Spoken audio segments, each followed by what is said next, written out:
Hey, what's up guys? Welcome back, it's Matt. Today I am talking about Glass, M. Night Shyamalan's latest.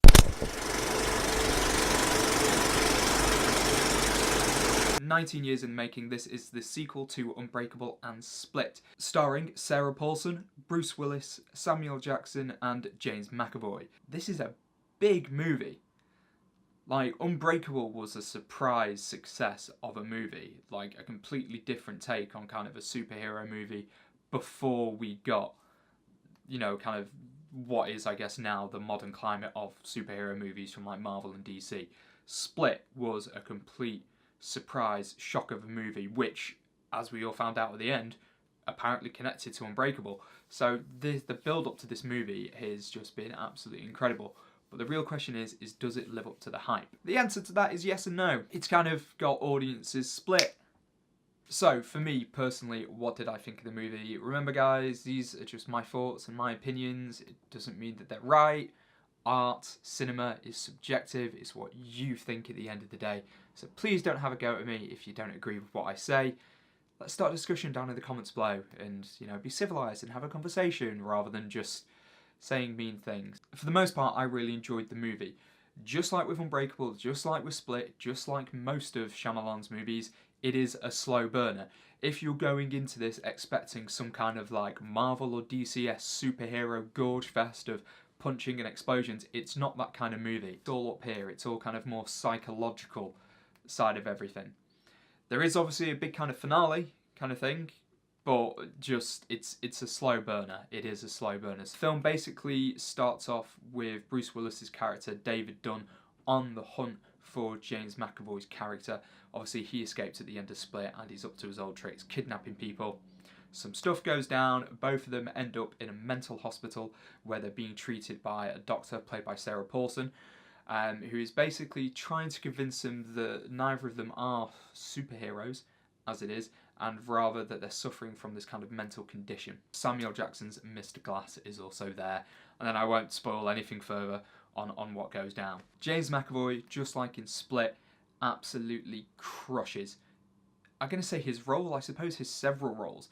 There is a particular scene in the movie where one of the doctors is doing something to kind of trigger his personality changes, and just seeing him switch from sort of persona to persona to persona in front.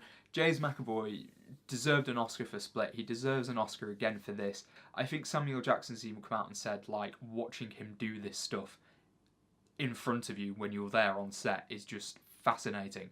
And it is fascinating to see on screen as well. Speaking of Samuel Jackson, reprising his role as Mr. Glass, he is every bit as sort of kooky and sinister as he is in Unbreakable, but obviously believes so much in what it is that he's doing. Samuel Jackson is an absolute pleasure to watch in this movie, just as he was in Unbreakable. Bruce Willis, well, Bruce Willis is just Bruce Willis, isn't he? He's kind of just sort of standing around, looking very annoyed that other people are talking, and the fact that he's there. He plays the character of David Dunn, very similar to Unbreakable. He's a very quiet sort of hero. Out of the three characters, he's probably the one we get to spend the least time with. And this kind of leads me on to my next point in kind of terms of the story. I don't feel that David Dunn was given enough to do in this movie. Considering this is a sequel to Unbreakable and Split, obviously kind of bringing them together, you'd think David Dunn would have a bit more to do in there, but at times he just feels that he's just kind of there. There doesn't seem to be like an overarching arc for him. He's just there because he's the strong guy and he needs to beat the bad guy. And I know obviously that's nothing on Bruce Willis, on how he plays the part. Bruce Willis plays his parts how he plays them. He's always been very quiet and doesn't like speaking much, but I just felt David Dunn as a character, he wasn't given a lot to do in this movie. He wasn't given a lot to do. The pacing of the movie is very good. It's kind of the last sort of 20 minutes or so where things start to drag on a little bit. I think maybe the film could have been cut down, a couple of story elements could have been tweaked to have just wrapped it up a lot quicker. The ending is one of the things that's proving most decisive amongst people. I like the idea of it. It's very difficult to talk about without going into spoilers. I like the idea of the ending. I think the execution could have been done a little bit better. In general, I like the ending. I like how it ended up. I don't think it's necessarily relevant for like now, 2019. I think like 10 years ago, the ending would have had a bigger impact than it does now in sort of the age of viral video that we live in. However, I was happy with it. I didn't mind the ending at all, but I know that it has annoyed some people. Difficult one to talk about without going into spoiler territory, so I guess I'll probably just go ahead and give this one a rating. I'm gonna give Glass a 7 out of 10. I enjoyed it. It wasn't perfect.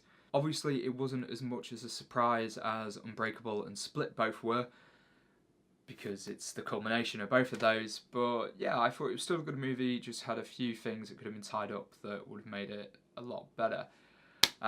So yeah, that's it for this video, guys. Thank you very much for watching. Have you seen Glass? Let me know down below your thoughts. Should I do a more in-depth kind of spoiler review talking about it? Again, let me know down below. If you've enjoyed the video, give it a like, please subscribe to the channel, and until next time, take care.